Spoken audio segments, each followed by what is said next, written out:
बिजोलिया का पंवार कुल का जागीरदार मेवाड़ के प्रथम श्रेणी के सरदारों में से एक था।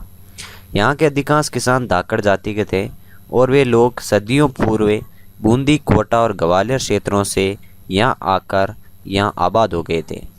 इन लोगों ने अपनी जाति पंचायतों के माध्यम से अपनी एकता तथा प्रत्यक्ष अस्तित्व बनाए रखा था।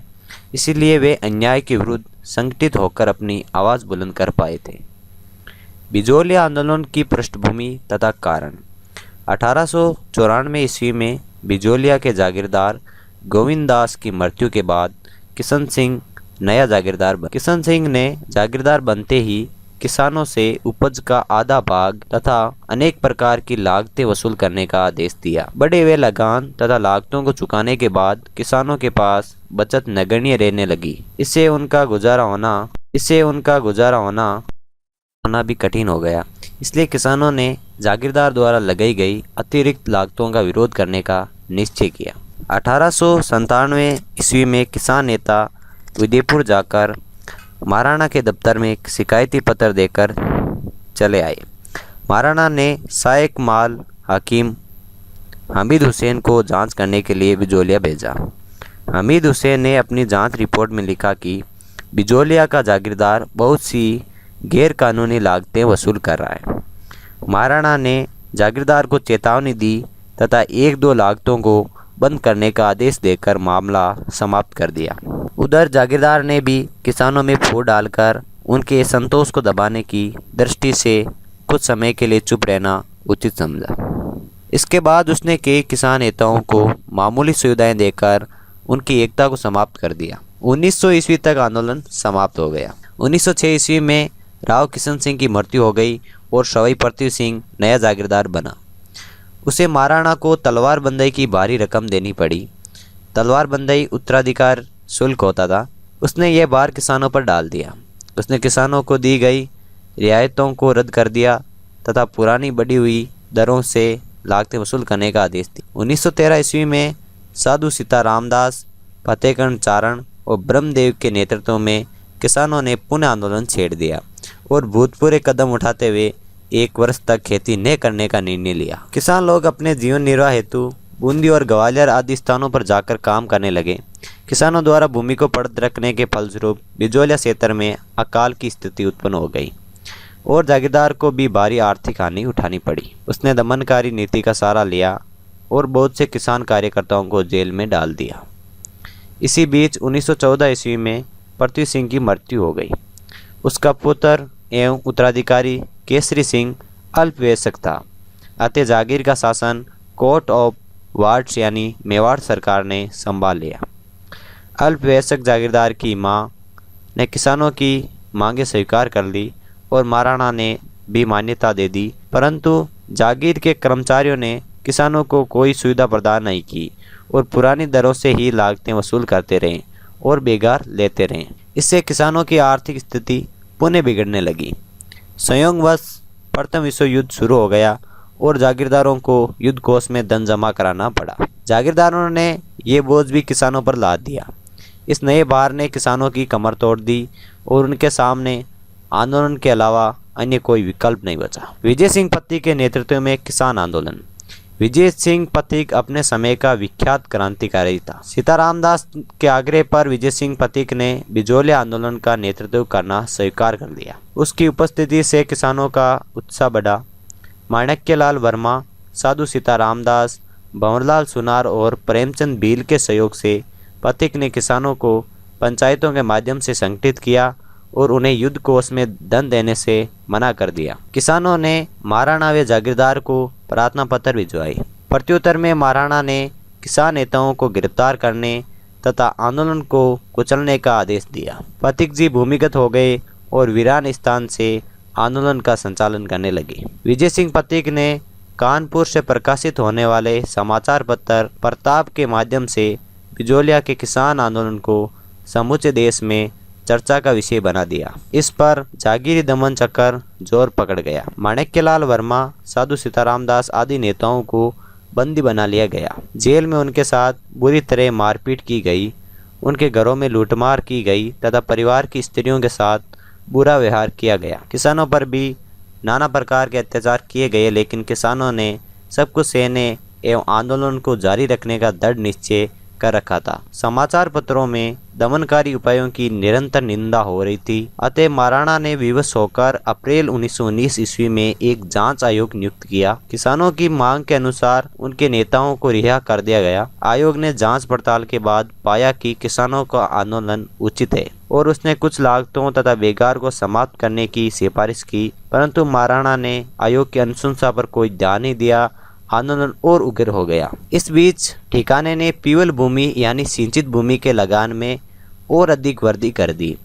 पथिक जी ने किसानों को केवल बारानी भूमि पर खेती करने और पीवल भूमि को पड़त रखने की सलाह दी। प्रत्युत्तर में ठिकाने ने शर्त लगा दी कि जो भी किसान बारानी भूमि को जोतेगा उसे पीवल भूमि का भी लगान देना पड़ेगा, चाहे वे पीवल भूमि को पड़त रखे अथवा जोते। इस पर पथिक जी ने पुनः समाचार पत्रों के माध्यम से बिजोलिया के किसानों की दुर्दशा को भारत में विख्यात करा दिया। महात्मा गांधी और तिलक जैसे नेताओं ने भी जागीरदारों के जुल्मों तथा भारी करों की भर्त्सना करते हुए किसानों को अपना नैतिक समर्थन प्रदान किया। विवश होकर महाराणा ने पुनः जांच आयोग नियुक्त किया। जांच आयोग ने पुनः किसान की शिकायतों को सही पाया और महाराणा ने पुनः कोई कदम नहीं उठाया। आंदोलन और दमन चक्र यथावत जारी रहा। धीरे धीरे बिजोलिया आंदोलन का प्रभाव मेवाड़ की अन्य जागीरों तथा सीमावर्ती राज्यों के किसानों पर भी पड़ने लगा। इससे ब्रिटिश अधिकारी भी सतर्क हो गए। उन्हें इस आंदोलन में रूस के बोल्शेविक आंदोलन की प्रतिछाया दिखाई देने लगी। अतः मेवाड़ स्थित ब्रिटिश रेजिडेंट ने महाराणा और जागीरदारों को इस आंदोलन को कुचलने की सलाह दी।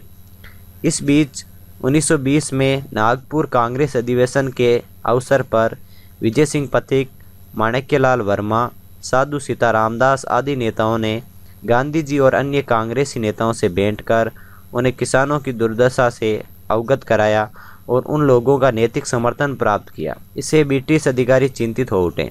1920 ईस्वी में महात्मा गांधी के नेतृत्व में कांग्रेस ने असहयोग आंदोलन शुरू कर दिया, जिससे भारत सरकार के लिए एक नई परेशानी उत्पन्न हो गई। ऐसी स्थिति में राज्यपाल के एजीजी हालेड तथा मेवाड़ में स्थित ब्रिटिश रेजिडेंट विल्किंस बिजोलिया पहुंचे ताकि आंदोलन का कोई समाधान निकाला जा सके। मेवाड़ सरकार के प्रतिनिधियों, बिजोलिया जागीरदार के प्रतिनिधियों और किसानों की ओर से राजस्थान सेवा संघ के प्रतिनिधियों ने वार्ता में भाग लिया और अंत में फरवरी 1922 ईस्वी में समझौता हो गया। समझौते के अनुसार किसानों की अनेक मांगें स्वीकार कर ली गई, अनेक लागतों को समाप्त कर दिया गया तथा लगान की मांग भी कम कर दी गई।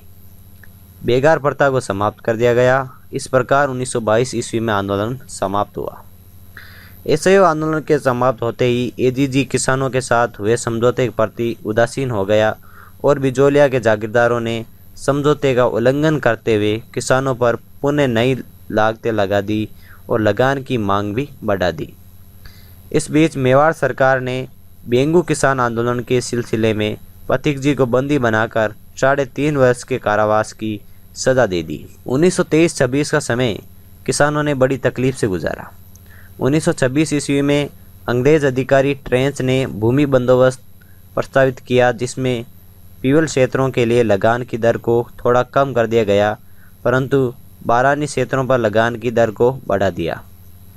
मार्च 1927 में किसान पंचायत हुई, जिसमें रामनारायण चौधरी और माणिक्यलाल वर्मा भी उपस्थित हुए। पंचायत में बारानी क्षेत्रों को छोड़ देने पर विचार विमर्श हुआ। इस समय पथिक जी भी जेल से रिहा हुए। पथिक जी ने किसानों को बारानी भूमि छोड़ने तथा अहिंसात्मक साधनों से आंदोलन को जारी रखने का सुझाव दिया। पथिक जी का विश्वास था कि किसानों द्वारा छोड़ी जाने वाली बारानी भूमि को किसान लोग नहीं खरीदेंगे और जागीरदार को विवश होकर लगान कम करना पड़ेगा। परंतु जागीरदार ने बारानी भूमि बढ़े हुए राजस्व पर नए किसानों को दे दी। जमीन खरीदने वालों की कमी नहीं थी, इससे किसानों को अत्यधिक हानि हुई। रामनारायण चौधरी और पथिक जी में भी मनमुटाव उत्पन्न हो गया। राजस्थान सेवा संघ भी छिन्न भिन्न हो गया और जागीरदार का हौसला बढ़ गया। पथिक जी इस आंदोलन से अलग हो गए और सेठ जमनालाल बजाज ने अब किसानों का नेतृत्व संभाला। 1929 में हरिभाऊ उपाध्याय ने नेतृत्व संभाल लिया। अब किसानों ने अपनी अपनी समर्पित बारानी भूमि को वापस प्राप्त करने के लिए सत्याग्रह करने का निश्चय किया। 21 अप्रैल 1931 को लगभग 400 किसानों ने अपनी समर्पित भूमि पर हल चलाना शुरू कर दिया। इस पर सेना, पुलिस, ठिकाने के कर्मचारी और भूमि के नए किसान मालिक किसानों पर टूट पड़े। 200 किसानों को बंदी बना लिया गया। उपाध्याय जी ने गांधी जी को किसानों पर हुए जुल्मों का विस्तृत विवरण भेजा। गांधी जी की सलाह पर पंडित मदन मोहन मालवीय ने उदयपुर के दीवान सुखदेव प्रसाद को पत्र लिखकर समस्या को हल करने का अनुरोध किया। इस प्रकार बिजोलिया आंदोलन अब अखिल भारतीय रूप धारण करने लगा। 20 जुलाई 1931 को सेठ जमनालाल बजाज ने उदयपुर के महाराणा तथा सुखदेव प्रसाद से व्यापक विचार विमर्श किया, जिसके परिणाम स्वरूप समझौता हो गया। समझौते के अनुसार सरकार ने समर्पित जमीन धीरे धीरे पुराने जागीरदारों किसानों को लौटाने का आश्वासन दिया तथा सत्याग्रहियों को रिहा करने का वचन दिया। समझौते के अनुसार सत्याग्रहियों को तो रिहा कर दिया गया, किंतु जमीनों की वापसी के बारे में कोई कदम नहीं उठाया गया। और जब माणिक्यलाल वर्मा इस संबंध में दीवान से मिलने उदयपुर गए तो उन्हें बंदी बनाकर 1.5 वर्ष की कारावास की सज़ा दी गई और रिहाई के बाद उन्हें मेवाड़ राज्य से निर्वासित कर दिया गया। अप्रैल 1938 में मेवाड़ प्रजामंडल का गठन हुआ, जिसे सरकार ने अवैधानिक घोषित कर दिया। इस पर प्रजामंडल ने सविनय अवज्ञा आंदोलन शुरू किया, जो कि शीघ्र ही समूचे राज्य में फैल गया। अब सरकार को यह चिंता सताने लगी कि यदि किसान भी प्रजामंडल के साथ हो गए तो स्थिति बिगड़ जाएगी। परंतु 24 नवंबर 1938 ईस्वी को बिजोलिया किसान पंचायत ने एक प्रस्ताव पास करके प्रजामंडल के आंदोलन में भाग न लेने का निश्चय किया। एक अन्य प्रस्ताव में उन्होंने कहा कि यदि उनकी ज़मीनें वापस कर दी जाए तो वे भविष्य में भी किसी आंदोलन में भाग नहीं लेंगे। किसान पंचायत के इन प्रस्तावों का सरकार पर अच्छा प्रभाव पड़ा। 1941 ईस्वी में मेवाड़ के दीवान टी विजय राघवाचार्य ने राजस्व मंत्री डॉक्टर मोहन सिंह मेहता को बिजोलिया भेजा, जिन्होंने किसान नेताओं व अन्य नेताओं से बातचीत कर किसानों की समस्या का समाधान करवाया। किसानों को उनकी ज़मीनें वापस दे दी गई। इस प्रकार ये आंदोलन समाप्त हुआ पड़ा। 1941 ईस्वी में मेवाड़ के दीवान टी विजय राघवाचार्य ने राजस्व मंत्री डॉक्टर मोहन सिंह मेहता को बिजोलिया भेजा, जिन्होंने किसान नेताओं व अन्य नेताओं से बातचीत कर किसानों की समस्या का समाधान करवाया। किसानों को उनकी ज़मीनें वापस दे दी गई। इस प्रकार ये आंदोलन समाप्त हुआ।